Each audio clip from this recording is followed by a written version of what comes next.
If you walk into a meeting and let someone else choose your seat, then you have already surrendered before the battle has even begun. You have willingly given away your greatest weapon, and you did it without even knowing a war was being fought. Every conference room is a battlefield. Every chair is a territory. Most men walk in unarmed. They sit where they are told. They look down when challenged. They wonder why their ideas are ignored. They believe respect is earned through words alone. They are wrong. For centuries, we've been told a lie about power, the legend of King Arthur's Round Table. We were taught it symbolized equality, a place where no knight held spatial dominance.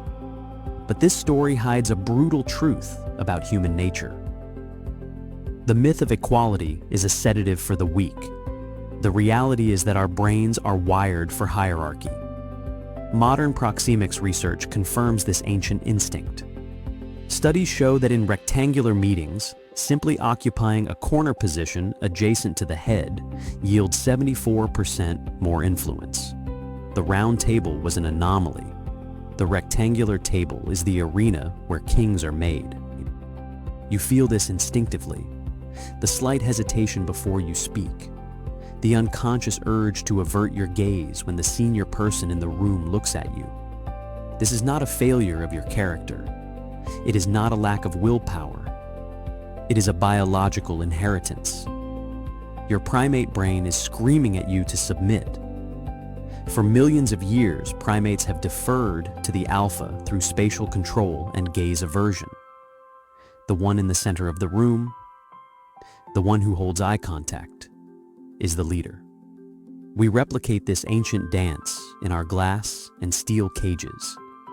It's a subconscious protocol running in the background of every human interaction. And it is being used against you.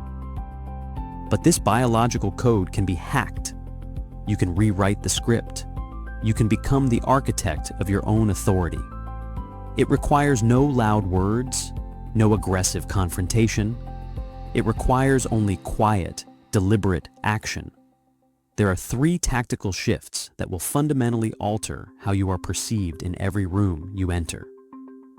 These are not tricks. They are tools. And once you see them, you cannot unsee them. The invisible dynamics of power will become crystal clear. 1. Claim your ground. In a rectangular room, never sit in the middle of the long side. This is the weakest position. Always aim for the head of the table or the corner seat next to it. These are positions of natural command. 2. Weaponize your gaze. When you speak, hold eye contact for 60 to 70% of the time. This signals competence. When listening, do not stare at one person. Scan the group, making brief eye contact for 2 to 3 seconds with each individual. This signals inclusive leadership, not submission. 3. Direct the current. Use your gaze to pass conversational authority. After making your point, look directly at the person you want to speak next. You become the facilitator, the one who controls the flow. You become the center.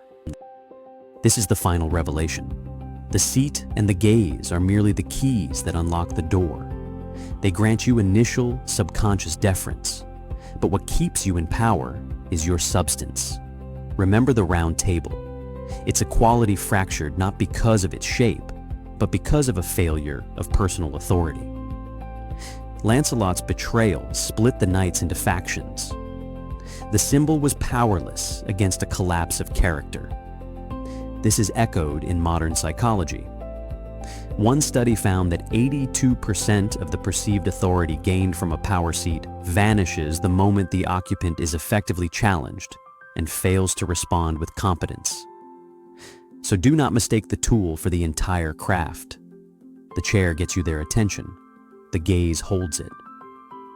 But your preparation, your knowledge, and the clarity of your ideas are the armor and the sword you bring to the battle.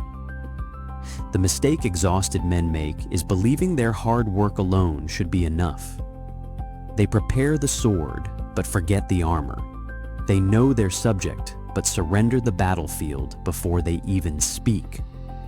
True, unshakable respect is commanded when spatial dominance is seamlessly merged with intellectual authority.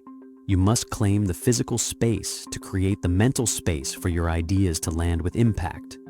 You must control the room so you can lead the conversation. Stop walking into rooms hoping to be respected. Start architecting the conditions for it. Now,